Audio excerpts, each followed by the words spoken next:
When I took this job 3 years ago, I came here for one reason. I came here to win for a number of reasons. I came here to win a national championship, and I came here to change lives. And when I took the job, I just felt like that I knew that I would impact the players that are inside that locker room and the players that have been through that locker room. I knew I would do that. But it was just more than just that. It was just more, and I looked at it as having a chance to impact society and change society, because what I was looking at, when you're at the top 1% of 1%, which this is, and you're at a unbelievable university, then you have a chance to impact a minority who wants to go be a CEO of IBM or want to go be the CFO of a major corporation. And I felt like that when I had success here, then that would carry on, and they would get those opportunities. And I look at now, and I look at the impact that I had on the players here, and I looked at a program that when I came in, I was asked to rebuild. There's some players that left the program that it hurts, but know that some of those players didn't get an opportunity to do what I asked them to do and to stay the course. But, everything is a challenge. And when I look back, and I still say it now, and I told our players a while ago, you still can't be afraid to go to the blackboard. And the reason why is that you may get knocked down. You're going to still have to pick yourself up. You're going to have to really begin to now you don't quit, and you don't ever quit on yourself. And I told him, and I said, we never quit on one another this season. And the record doesn't speak for how good we are.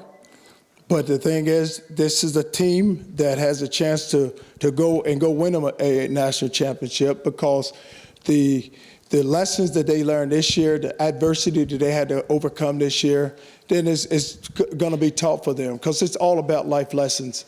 And when I look at this evening, it was just, what we've been going through is just too much pressure placed on them. And I told them, I never wanted you to make it about me. I wanted you to go enjoy the game. I wanted you to go have fun, and don't play tight, to loosen up and to go make plays.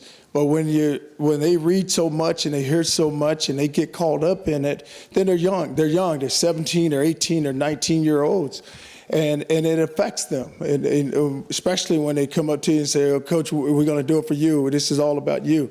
But tonight was about the seniors. And I'm just, what bothers me is they didn't have a chance to go to a bowl game for the second straight year. And there's a lot of guys that put a lot into it. And some have been here 4 years, some have been here 5. And I just wish that it had just a different outcome for them.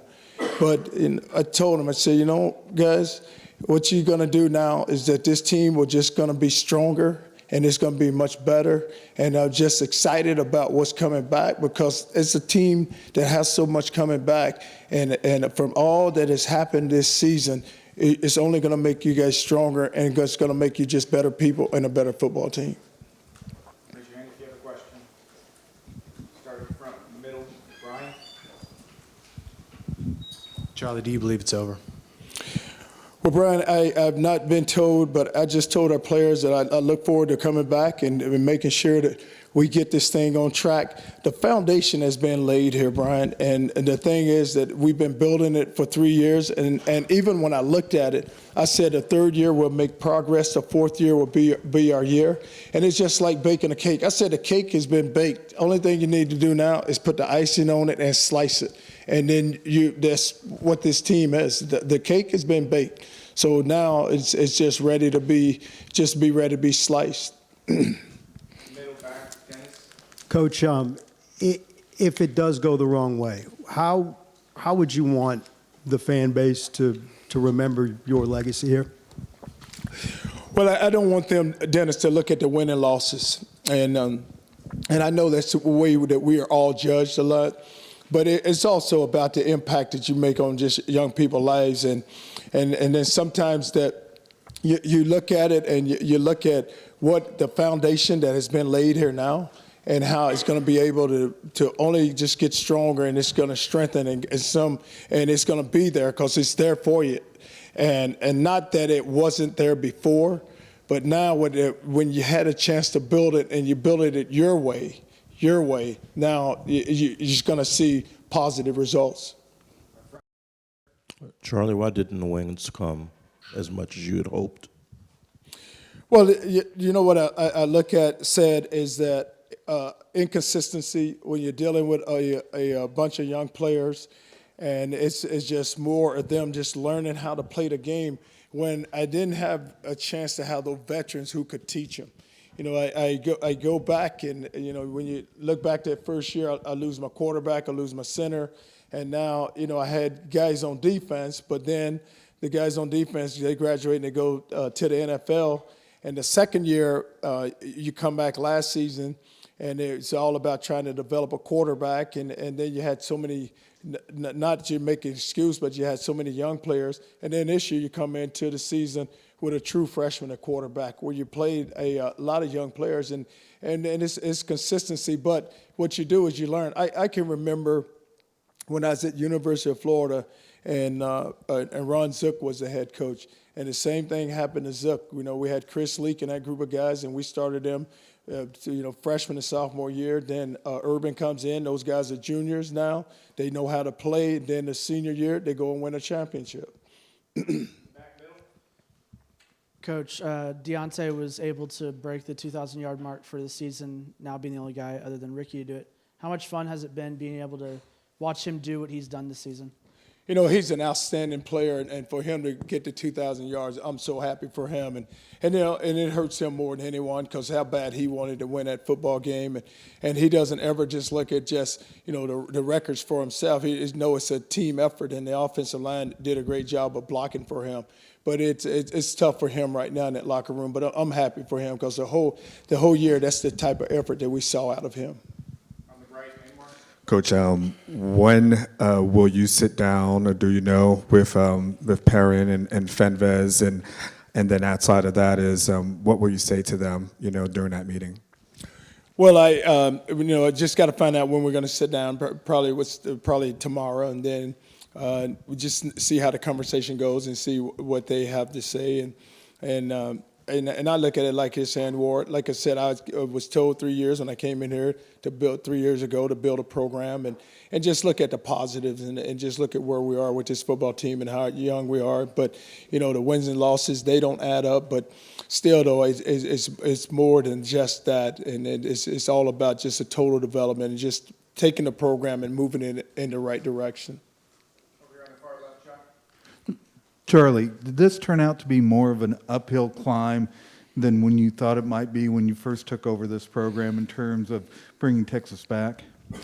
Well, Chuck, it's not so much I saw it as an uphill climb. I knew that everything here was in place, and then even with the resources, it was it just turned into. Your first year, you dealt with coming in and you having to dismiss players that didn't want to do it your way, and then the second year, it was more or less of giving the players an opportunity to really go play the game. You know, I just felt like that every year it turned into being all about me, and it shouldn't have never been all about me, Chuck. It should have been about those guys given an opportunity to enjoy the game, and it never happened for them because, you know, it just felt, and they felt it, and that's what's so disappointing is that they felt, you know, where they had to defend me at every turn, and it shouldn't have never came down to that. It should have been where, you know what, you're University of Texas, you're our head football coach. We're going to do everything possible to make it happen for you, and we're going to. And you know, you look at recruiting, and a lot of times you have to battle in recruiting, and it's a battle of, you know, guys saying how long are you going to be there, and then what's your status, and you still were able to go out and recruit well. On the far right, Michael. Coach, how difficult was it this week getting your team to prepare, even though they had so much uncertainty about your job status? Well, Mike, what was really difficult is that you have a bunch of young players, and they're all social media whiz, and that's all they do. That's all they ride, and that's what they read.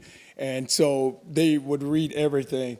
And so it's hard when you go out to practice, and this one's for you, Coach. No, guys, let's make sure that we get focused. And it's tough to focus when it's so much is being thrown at them. And for me, I didn't read it, so it was but they would read everything. So you just never knew where their mind was, and where you try to keep them locked in, and they're sitting there saying, hey, we got to win this for our coach, and we got to battle for our coach. No, you do it for yourself. It's not about me, it's about you. Charlie, if Mike and Greg were to give you a fourth year, why do you think the players wouldn't still feel that pressure to win for you? And what would you change about the cell phone, social media access that they have Fridays and Saturdays, like you said last week at Kansas? Well, what I do, Bob, and I can't change that. I can't take their cell phones, when we're traveling. But before a game, like during a game, I take their cell phones. So when we get here to the locker room, they have a bag. They drop the cell phone in the bag, and they turn it in. At the end of the game, they get it back. But it's so hard to control it because everybody is they're locked into everyone, and they have so many friends, and they have all the Twitter pages and everything. But that's tough to change. But I would say to Greg and Mike that we're in our fourth year now, and we have a lot returning, and there's no reason for us not to be a good football team. There's no reason at all. Because everything's in place. You look at it, you lose one starter on the offensive line. You lose a Petey who had an unbelievable year for us this year, played well at wide receiver. You lose Blewett there at tight end.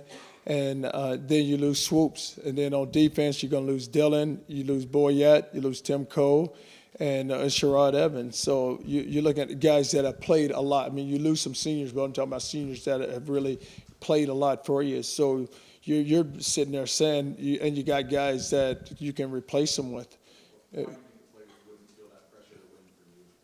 I would tell them that, you know what, guys, we got another year. Don't feel the pressure. Go play. And you know what it is. So it's not like it's a secret now. It's out. So let's go play now. You guys say that's what you want to do. Let's go do it. Coach, I'm Gil Lubbert. I'm with the Fort Worth paper. Do you think today's outcome affected your situation in any way, or in the grand scheme of things, it really didn't matter? You know what, Gil, if a decision was made, then it's been made, but I would like to not think that it will affect the situation. I think that still, they have a chance to just sit down and talk, and then just look at the program overall. Got time for two last ones. Start with Tyler on the right. Coach, how frustrating was it to see that your offense was kind of the unit that let you down in the latter half of the season? I mean, 9 points isn't going to win you very many ball games. Well, Tyler, we had the ball, and we had our chances to score, and they were able to get stops on us, and our players on offense are frustrated, and because we've been there, we've scored a lot of points. And then when you get in the game and you can't press, and you just got to just let it happen for you. And that's what we didn't do. We kept pressing and then just not letting things happen. Last one on the left, Danny. Charlie, on a night like tonight, was it the distractions that you think maybe caused the offensive struggles, or was TCU just the better team? Well, I don't know if they were that much better than us, Danny. I think that, we had our opportunities and we didn't take advantage of them. Thanks, guys. All right, thank you.